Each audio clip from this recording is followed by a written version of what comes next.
Hi friends, अस्सलाम वालेकुम। एक नए लेक्चर के साथ मैं आप लोगों को खुशामदीद कहता हूँ। आज का जो हमारा लेक्चर है इसमें हम कंज्यूमर इक्विलिब्रियम को स्टडी करेंगे। इसमें हम देखेंगे कि कार्डिनल अप्रोच में कंज्यूमर किस पॉइंट पे इक्विलिब्रियम में होता है। तो दो केसेस आ सकते हैं कंज्यूमर इक्विलिब्रियम के, एक तो सिंगल गुड के केस में और दूसरा जो है मल्टी गुड्स के केस में।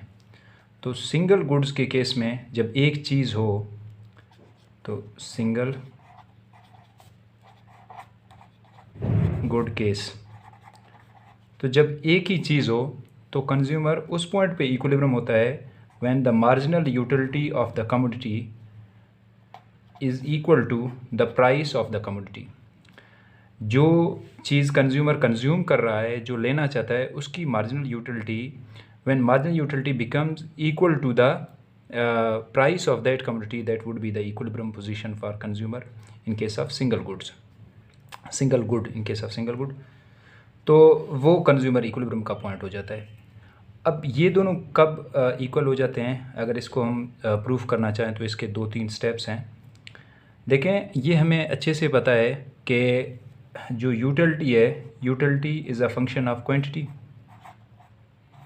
जितनी ज़्यादा आप क्वांटिटी कंज्यूम करेंगे उतनी ज़्यादा यूटिलिटी आपको मिलेगी। अब ये तो हम माइक्रो के केस में यहाँ पे यूटिलिटी फंक्शन के केस में देख रहे हैं। अगर आप जो है वहाँ आगे चले जाएं, फिर जो है लेबर मार्केट की बात करें, वो तो लेजर भी इसमें आ जाता है कि वो भी इसका फंक्शन है, लेकिन हम फ़िलहाल यहाँ ख़ुद को जो है महदूद कर रहे हैं इस पॉइंट तक माइक्रो इकोनॉमिक्स में। तो utility is a function of quantity, और कोई भी कंज्यूमर ये चाहता है कि the difference between the utility from the commodity which he is और she is consuming must be greater than the expenditure made on that commodity. तो कोई भी कंज्यूमर है वो ये चाहता है कि वो जो यूटिलिटी ले रहा है जिस कमोडिटी से, उस यूटिलिटी का डिफरेंस जो एक्सपेंडिचर उसने किया उस कमोडिटी के लेने के लिए वो ज़्यादा हो। तो एक्सपेंडिचर क्या होता है? आपने कितनी कमोडिटी ले लिए और उसके ऊपर कितनी प्राइस पे कर ली, तो ये आपके पास उस कमोडिटी की जो है एक्सपेंडिचर आपका होगा कि आपने कितना एक्सपेंडिचर इसके ऊपर किया है। तो जब इन दोनों के दरमियान डिफरेंस ज़्यादा होगा तो वो हमारे पास जो है कंज्यूमर, जितना डिफरेंस ज़्यादा होता जाएगा कंज्यूमर वही चाहता है कि ये डिफरेंसेस ज़्यादा हों, कि यूटिलिटी ज़्यादा मिले और उसके ऊपर मुझे पे कम करना पड़े। अब अगर हम इस फंक्शन का डेरिवेटिव ले लें विद रिस्पेक्ट टू क्यू, तो ये कुछ इस तरीके से होगा कि partial you upon partial Q, और अच्छा इसको फिर हम पहले इक्वल के इस तरफ ले लेते हैं, u is equal to p q. ठीक है, अब partial u upon partial q is equal to partial upon partial q p into q, और variable with respect to itself इसका डेरिवेटिव हमेशा 1 होता है। Partial u upon partial q is equal to, अब यहाँ पे ये 1 हो जाता है, तो 1 को जब हम p के साथ मल्टीप्लाई करते हैं तो p बच जाता है। और ये भी हमें अच्छे से पता है कि ये जो partial u upon partial q है, मतलब change in utility due to change in quantity of commodity consumed, ये असल में मार्जिनल यूटिलिटी के बराबर है। तो इसको हम यहाँ mu लिखेंगे, तो mu is equal to p। ये हमारे पास प्रूव हो जाता है कि mu किस तरीके से p के बराबर आता है, जो ये हमने ऊपर यहाँ बात की थी। तो इसके इजी से 2 स्टेप थे कि प्रूफ करने के कि किस तरीके से ये बराबर आते हैं। तो ये वो पॉइंट है जहाँ पे सिंगल गुड के केस में कंज्यूमर इक्विलिब्रियम में होता है। अब मल्टी गुड के केस में क्या होगा? मल्टी गुड्स केस, तो मल्टी गुड्स केस में कंज्यूमर इक्विलिब्रियम पे होता है when the marginal utility of last unit of money consumed on each good must be equal. तो mu(x) upon px must be equal to mu(x) upon mu(y) upon py।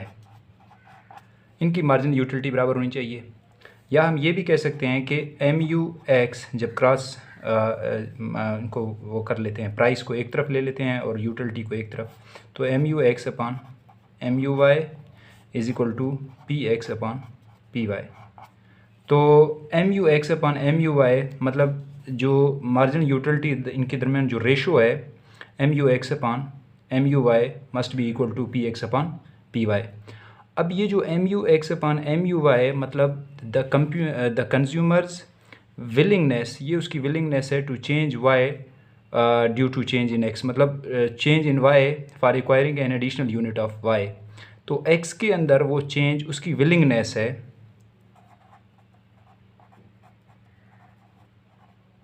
मतलब इसकी willingness है कि वो x को कम कर ले, y को ज़्यादा ले ले। और यहाँ पे उसकी एबिलिटी है,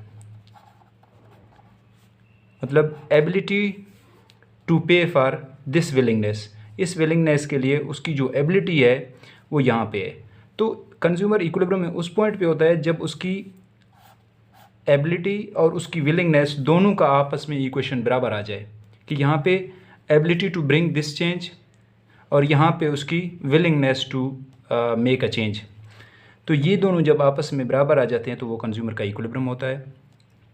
और इसमें मज़ीद भी जब हमने कार्डिनल अप्रोच पढ़ा था तो हमने कहा कि prices of goods are also given and the income of the consumer is also given. तो वो आपने पिछला वीडियो जिसने नहीं देखा वो आज जाके एक दफ़ा देख ले, उसके अंदर हमने ये बात की थी। और वहाँ पे हमने प्राइसेस भी लिए थे। तो प्राइस ऑफ जो x था, प्राइस ऑफ x वो हमने लिया था RS1, और प्राइस ऑफ y भी हमने लिया था 1, और इनकम जो है वो हमने लिया था 5। जब ये तीनों गिवन हो तो बजट कांस्टेंट भी गिवन होना चाहिए कि x px plus y py must be equal to i, ये आपस में बराबर होनी चाहिए। अब कोई भी कंज्यूमर उस पॉइंट पे इक्विलिब्रियम होता है जब mu(x/px is equal to mu(y/py) या mu(x/mu(y) is equal to px/py, मतलब ये आपस में बराबर हो जाएं। तो ये वो पॉइंट है जो कार्डिनल अप्रोच में जहाँ पे मैक्सिमम यूटिलिटी कंज्यूमर को मिलता है, इस पॉइंट पे मैक्सिमम सेटिस्फेक्शन मिलता है। और फिर अल्टीमेटली यही वो इक्विलिब्रियम पॉइंट भी है कंज्यूमर के लिए। और इक्विलिब्रियम पॉइंट दरअसल कहते किस चीज़ को हैं? इक्विलिब्रियम पॉइंट उस पॉइंट को कहते हैं जहाँ पे कंज्यूमर कोई और चेंज नहीं चाहता है, अपनी पोजीशन के अंदर कोई और चेंज नहीं चाहता है, वो इक्विलिब्रियम पॉइंट कहलाता है। अब इसमें जो हमने पिछले लेक्चर में भी डिस्कस कर लिया था, ये था वो ग्राफ जिसके अंदर हमने डिस्कस कर लिया था कि कंज्यूमर जो है वो 3 चीज़ें लेता है गुड x की और 2 चीज़ें लेता है गुड y की। तो उसका जो यूटिलिटी लेवल होगा ना, मार्जिनल यूटिलिटी, जो यूटिल्स उसको मिलेंगे वो सबसे ज़्यादा 59 यूटिल्स उसको मिलेंगे। तो ये हमने वो कर लिया था। अब हम इस केस में देख लेते हैं कि क्या ये जो मैक्सिमम यूटिलिटी का केस है, क्या इसको जो बजट कॉन्स्टेंट है, बजट कॉन्स्टेंट ये है x px plus y py is equal to i, क्या ये इसको जस्टिफाई करता है या नहीं करता है? तो बड़ा आसान तरीका है। x हमने कितना सपोज कर लिया था कि कंज्यूमर ले रहा है, तो हमने देखा था कि 3 चीज़ें ले रहा है, तो 3 हो गए x। अब प्राइस ऑफ x हमने कितना लिया था कि वो x के लिए कितना पे कर रहा है प्राइस, वो x के लिए ये हमने पिछले लेक्चर में देखा था कि वो 1 मतलब RS1 है, तो ये हमने 1 पुट कर लिया।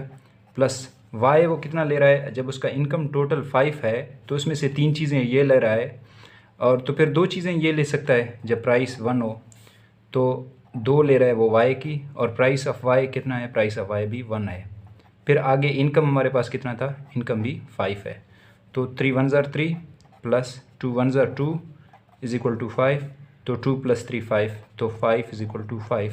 तो ये पॉइंट हमने देख लिया कि यही वो पॉइंट है जो जस्टिफाई करता है कि यहाँ पे कंज्यूमर का जो इनकम है वो टोटली कंज्यूम हो रहा है on 2 goods x and y। और यही पॉइंट हमने देखा कि जब 3 वो ले ले गुड x की, 2 ले ले गुड y की, तो यही वो पॉइंट है जहाँ पे इसको जो है मैक्सिमम यूटिल्स इसको मिल रहे हैं, मैक्सिमम सेटिस्फेक्शन मिल रहा है। तो ये चीज़ प्रूव हो जाती है यहाँ पे कार्डिनल अप्रोच में, law of equi marginal utility के अंदर, कि consumer is in equilibrium when the marginal utility of last units of money consumed on each good must be equal. तो वो कंज्यूमर का इक्विलिब्रियम पॉइंट होता है, और ये हमने यहाँ पे प्रूव कर लिया था। So this was all about for today. मिलते हैं इंशाल्लाह नेक्स्ट लेक्चर में, तब तक मुझे दीजिए इजाज़त।